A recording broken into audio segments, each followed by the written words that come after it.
Bonnie Bradshaw, and I am a end-of-life doula. So I'll explain. I do not help people to plan the day that they're going to die, and I get that a lot. I am a end-of-life planner. So I help people plan out and organize everything so they don't leave this earth with things in chaos and everybody else guessing to what they wanted. So let's say a young person, 18, going to college for the first time or living on their own for the first time. They have certain things. Maybe they have a game system that they would like to leave to their little brother, or a watch that was passed down to them from their grandfather, that they would want to go to their best friend or another sibling, or just, you can imagine the things that an 18-year-old has. So having a advance directive is a person that you trust, and this is something that one of the many things that I help people with. But an advance directive is a person that you trust totally, that gets you, that knows your likes and dislikes, that knows what you want and what you don't want, knows the type of person that you are. So if the unfortunate happens, and let's face it, that's one thing that we all have in common, we are all going to pass away one day. So every living creature, bugs, flies, people, it doesn't matter. We are all going to pass away one day.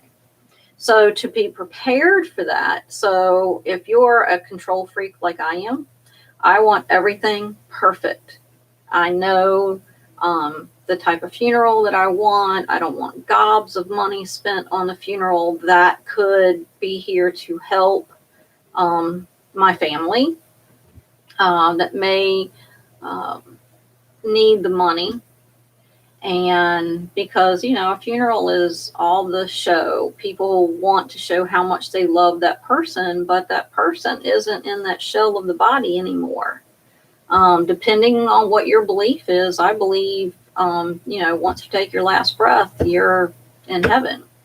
And so that's my belief. So your spirit isn't there any longer. So you're spending a lot of money and that sort of thing on the shell that's left behind. And it's a way to show respect.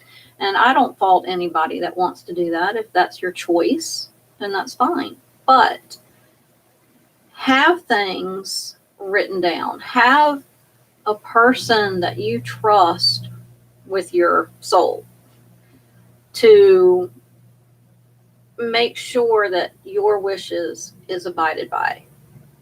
So I don't want an expensive funeral, something nice. I've never, ever, ever, ever wanted to be cremated. But the more I'm learning about the process, I'm going to be volunteering at a funeral home, and there's other different things that I've done along the way. It's not so bad, the process of how it's done. But then me, control freak now, I think, okay, so if I'm cremated, then there's ashes. And who's going to want my ashes? And are my kids and husband going to fight over my ashes? Or then there's my grandchildren that could fight over my ashes. And then what's going to happen to my ashes from now to then to, you know, on down the line? Because ashes are always going to be there in this urn that somebody is going to be responsible for. Or would I want my ashes spread somewhere? So Wyoming, that would be beautiful. I love the beach. So, but I think that would be gross because people are kind of swimming in the beach and they'll be swimming around somebody's ashes. So, um, but an end of life doula helps people prepare. One of the worst things that I've ever seen, and it's sad because I see it all the time. A person doesn't have a will, doesn't have an advance directive, and they pass away. Word spreads. Maybe every family has what you call a black sheep of the family, or somebody that's greedy, or whatever, or somebody that just thinks that things are not going to be done fair. So while people are at the hospital, or while people are at the funeral home, getting things straight and organized and grieving, someone else is rushing to the house to clean out what they feel like is rightfully theirs. They're gone. People come back, and Lord and behold, somebody's already gone through it. So much of the time, you know who it was, but you have no proof. And then it just causes this pandemonium with the family forever. Hard feelings, cousins don't speak, brother, sister, mom, dad. I mean, whatever the case may be. Maybe mom and dad's divorced and everybody's remarried and she passes away. So he says, you know, through the divorce, I didn't get everything that was mine, and he runs over there to go get it. So I'm just saying there are a lot of scenarios. Maybe something was passed down to the person that passed away that somebody felt should have been theirs. So they come in and they take that. So don't ever leave your loved ones in that position. So one of the hardest things that any of us will ever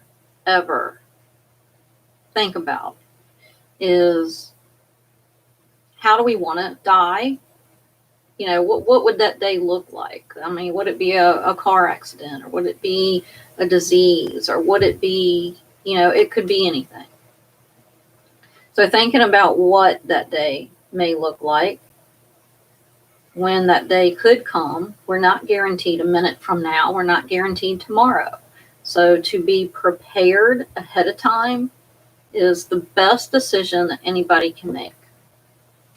An advance directive, like I said, is somebody that you totally trust. I look at my family and I know that if something happens to my family, if something happens to me, my family is going to fall apart for a while, because I'm the one who knows everything about everything in our family, where everything is, who needs what, everybody's personality, what they're doing, what they're not doing, because they share with me. I don't go nosing in everybody's business. They share with me, and I'm very open with my family. So my daughter, my oldest daughter, will not be able to handle that. She and I are really close, and it would be extremely hard for her. Not that it wouldn't for anybody else, but it would be extremely hard for her. I'm not giving her the responsibility of my final wishes. My husband, if I go first, I want him to work with my son, Anthony. The reason I chose Anthony is he is very level-headed. He, no matter what the case, who is going to get their feelings hurt or what, if it needs to be done this way, it will be done that way. So I know that whatever I want or don't want, he's going to be sure that it's done correctly. My husband could be so to pieces that he won't make the right decision. But I know with him working with Anthony, he will listen. And if my husband and I go together, Anthony will be able to make the decision for what happens. So my biggest thing is, he knows I don't want to be what I consider a burden on my family. So an advance directive, pick someone. These forms are all over the internet. I'm in the process of finishing up a binder for everyone. And it's step by step, easy peasy, 1, 2, 3, done. Make sure that you have a power of attorney. There, you can get those off the internet. You can go to Office Max, any place like that, and get them. And make sure that they're signed by a notary, your advance directive, and a living will, and your medical directive. So what do you want in case you're unable to make decisions? Let's say you're in a coma. Who's going to make the decisions for you? If the doctor feels like the plug needs to be pulled, who's going to make that decision? 1 more day, 2 more days, 3 more days, a week, a month, or now? Somebody has to be strong enough to make that decision. No matter what anybody else in the family feels, cries, has a fit, they know that they're the ones that has your best interest at heart for what you personally want. So, the living will, that helps. You want as much notarized everything. The advance directive not necessarily has to be notarized, but get it notarized. And you can go to any bank and they will do it, and most of them do it for free. So don't sign that. Don't sign anything until you're sitting in front of a notary. I'm a notary. In case anybody needs me, I'm in Virginia and Suffolk. So most that a notary will charge is, I believe it's $5 a page that they have to notarize. One of the things to think about is children. That is a big one. And not many people think about that. They just think that, if I pass away, then my husband, or what if you pass away together? Oh, it'll be my mom. Well, that's kind of not how our court system works. I don't know how many people have a relationship with their sibling, mom, dad, in a way that my daughter and I do. So this is what we've done through much research. I'm not saying this is for everybody, but this is what we've done. My daughter has 2 children, my beautiful, beautiful grandbabies. And when they were born, we decided through a long conversation to alleviate court, social services, all of that, if something happened to her and my son-in-law, we would share custody. So in the court papers, we share custody of the children, and it says that I have physical custody of them.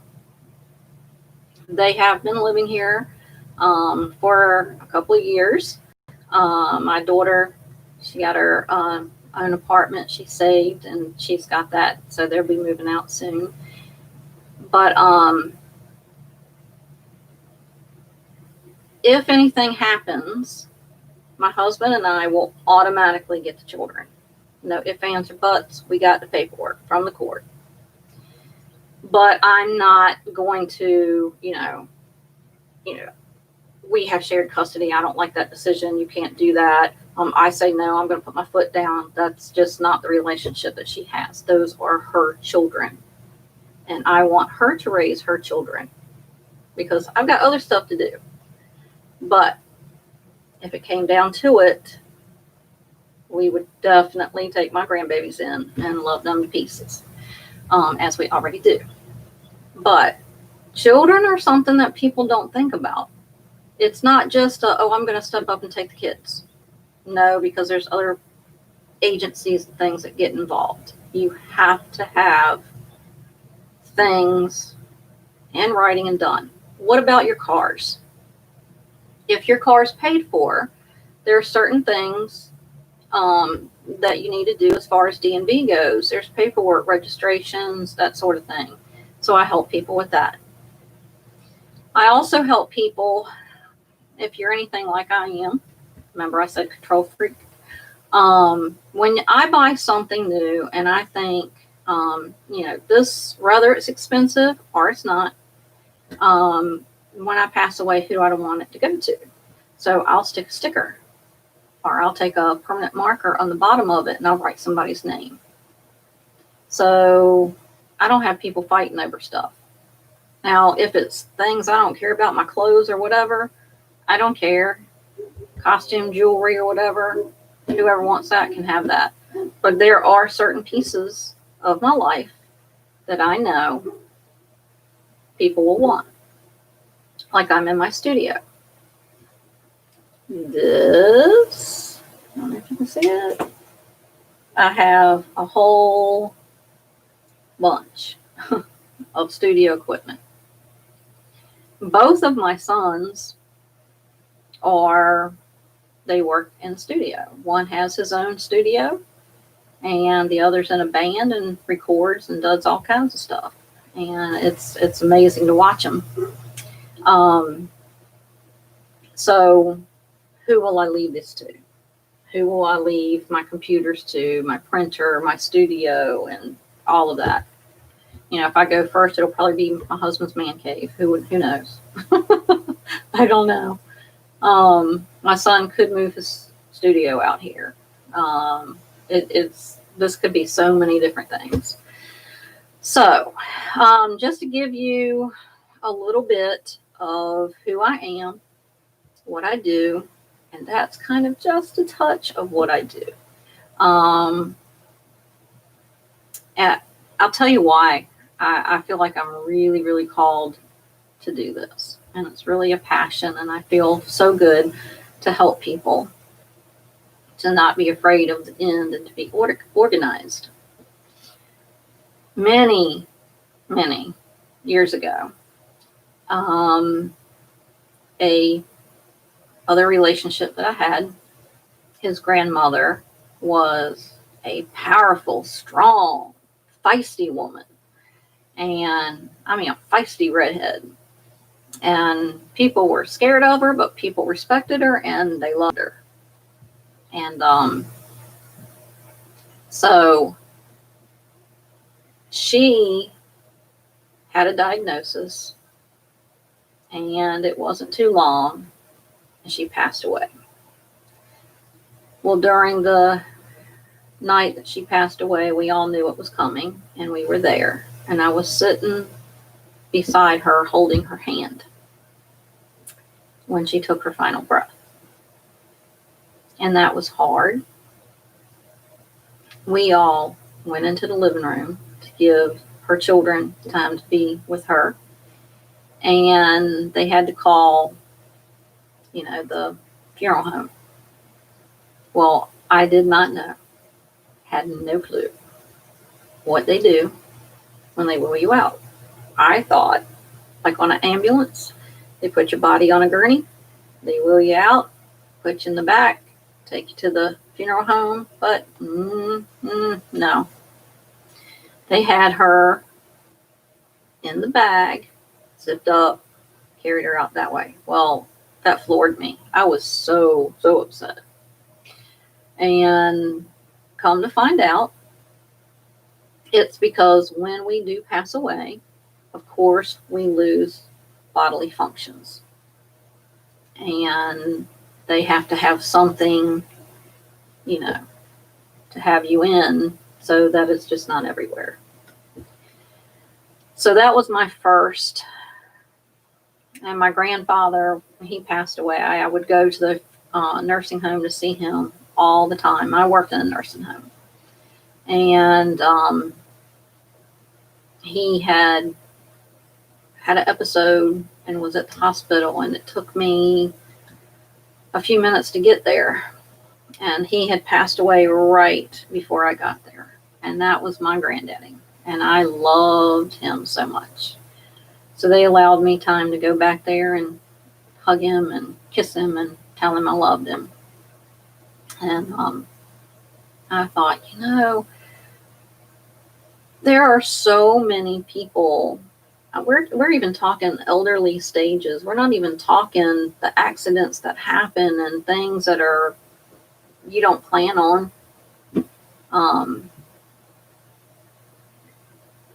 People are dying constantly. They're passing away. And I don't think in our country that we provide, that we think about, or that we help with that part of life ahead of time to make it easier. It just happens, and then people do, and it's done, and people move on. But think about how you would want that day. Let's not even talk medical stuff. Not who's going to pull the plug, or hospice coming in, and they can't be there all the time. That's where an end-of-life doula comes in too. So they pick up the slack. They're not only helping the person that's passing away, they help the family.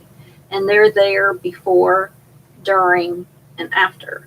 And all the little pieces that's left behind, maybe legal things and things like that, an end-of-life doula helps the family to close out everything, if they so desire. So having your life completely in order all the way through, from the time that you're 18 years old and you can make your own choices, having things organized in one spot, having an advance directive, having a living will, it's all important. Having it in one spot and having a couple of people know, having your doctor know. Your advance directive needs to know what medicines you're on. Where do you get those medicines? Do you have them? Do you order online? Do you have them at different pharmacies? Who are every single one of your doctors? Do you go to a podiatrist? Do you go to a family doctor? Do you go to an internist? Do you have a specialist of women, a gynecologist? So they need everything. And everything that you fill out, whatever hospital you want to go to, make sure that they've got a copy. Make sure your doctors have a copy. Make sure your advance directive knows where everything is. Everybody don't need to know, but that person does. So we are going to talk weekly. I know this is kind of all over the place. I'm trying to give you a little piece of the puzzle of what I do, what to think about until next week. So we're going to try to do this once a week to bring you great information. I talk all over the country about the process of death, what a death doula is, and why we all need one. So join me next week. I may do these little short videos weekly, a couple times a week, but whatever, I will let you guys know. Check out my Facebook page at Ending Life Well. So it would be facebook.com/Ending Life Well, or Bonnie, facebook.com, Bonnie S, isn't as a Sam, Bonnie S Bradshaw. That's my personal page. So I hope you guys learned a little bit from this. We will have more coming up, and we're just going to start taking one topic and we're going to go from there. So why are family reunions really important? And it's not just to hear the gossip, which there's plenty there. All right, guys, I've never done YouTube Live before, so I am going to try to end this now. God bless you, and I will see you all next week, hopefully.